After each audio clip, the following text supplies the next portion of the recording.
네, 한국전력 얘기 좀 해볼까 하는데요. 한 16,000원까지 내려갔던 한전 주가가 지금 19,000원대까지도 올라왔었죠. 최근에 이제 이익이 다시 좀 난다, 흑자 전환했다라는 얘기가 나오면서 주가는 상승을 했는데요. 여전히 누적된 적자는 꽤 많습니다. 이걸 어떻게 해야 되는지 산업부의 고용욱 기자와 함께 얘기를 좀 나눠보겠습니다. 어서 오십시오. 네. 자, 제가 누적적자 얘기를 꺼냈는데 네. 일단 이익은 나지만 누적적자 해소하기에는 아직 부족한 게 많은 거죠. 네, 맞습니다. 지금 뭐 이제 지난 2021년 이후에 누적된 적자가 45조 원에 이릅니다. 네. 뭐 이제 총 부채는 200조 원을 돌파를 했고요. 하루에 이자만 120억 원가량 지출하는 것으로 알려졌습니다. 올 한 해 적자는 6조 원이 예상이 되고요. 이 적자가 이제 자본금을 갉아먹으면서 이제 생기는 문제가 한전채 발행입니다. 한전은 이제 한전채 발행을 통해서 빌린 돈을 대부분 이제 전기를 사오는 등의 운영 자금으로 쓰는데요. 한전채는 이제 자본금과 적립금을 합한 금액의 5배까지 발행할 수 있습니다. 네. 현재 한전채 발행 잔액이 이제 80조 원 가량인데 예상되는 올해 실적대로라면 내년에 75조 원까지밖에 발행할 수 없게 됩니다. 이제 5조 원의 차익은 갚아야 되는 거죠. 네네. 이제 내년에 만기가 돌아오는 물량은 18조 원이고요. 그리고 한전은 현금성 자산으로 약 4조 4천억 원 가량 갖고 있습니다. 자, 이제 이걸 이익 내는 걸로 계속해서 적자를 메우기에는 한계가 좀 있다 보니까 한전도 네. 이제 자구책을 생각하는 거죠. 자회사에 중간 배당을 좀 요구를 하고 있습니다. 이 자회사들이 이사회 통해서 중간 배당을 할지 안 할지 결정하고 있는 상황인 것 같은데 분위기가 네. 어떻게 돌아가고 있습니까? 네, 지금 뭐 이제 한전이 최종적으로 6개 발전 자회사에 네. 지금 이제 그 요청한 중간 배당이 3조 2천억 원 가량입니다. 뭐 이제 그 한전 KDN도 이제 추가로 또 포함이 됐고요. 이렇게 네. 이제 자회사들이 이 요청을 모두 받아들이면 한전은 이제 올해 적자 폭이 3조 원대로 줄어들고 내년 한전채 발행 한도는 90조 원까지 늘어나게 됩니다.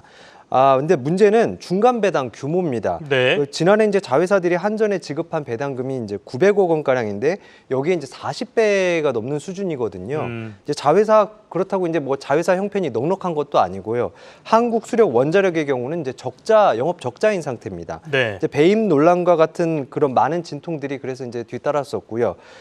그럼에도 불구하고 이제 제일 먼저 배당을 결정한 거는 동서발전입니다. 지난 22일 이사회에서 2,990억 원의 배당을 통과시켰고요.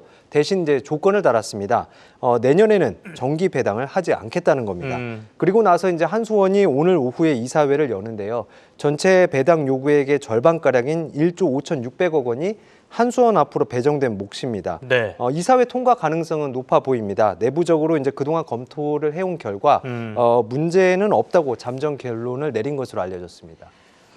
아버지 어려우니까 자식들한테 이제 야, 돈 좀 빨리 줘라. 나부터 일단 메꿔야 되겠다라는 얘기를 한 거고 네. 결국엔 자식들은 들을 수밖에 없는 상황이다 이런 얘기인데 내년 거까지 땡겨서 줄 테니까 내년에는 가져가지 마세요. 뭐 이러고 있다라는 얘기로 들리네요. 네. 어쨌든 적자를 좀 메우고 뭐 여러 가지 해결책은 나오고 있습니다만 뭐 그런 얘기죠. 이제 구조적으로 이거 문제 해결해야 되는 거 아니야. 그 얘기는 전기요금 계속 올려야 된다는 얘기로 들리는데 네. 어떻습니까? 구조적인 해결 방안이 있습니까? 뭐 일단은 이번 조치로 인해서 네.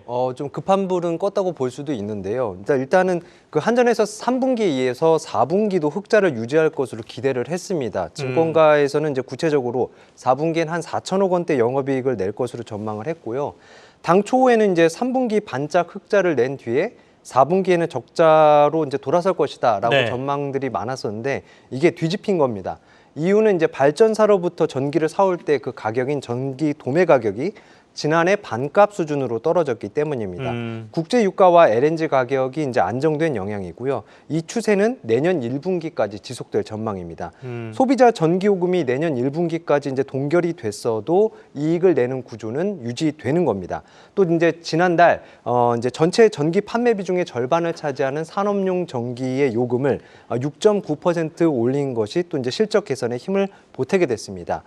중요한 건 이제 내년 4월 총선 이후에 전기 요금이 이제 추가로 인상이 될 것이냐 안 될 것이냐인데요.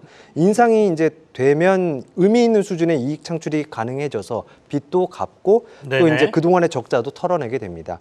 내년 한전 실적에 대한 증권가 컨센서스는 영업이익 4조 6천억 원인데요.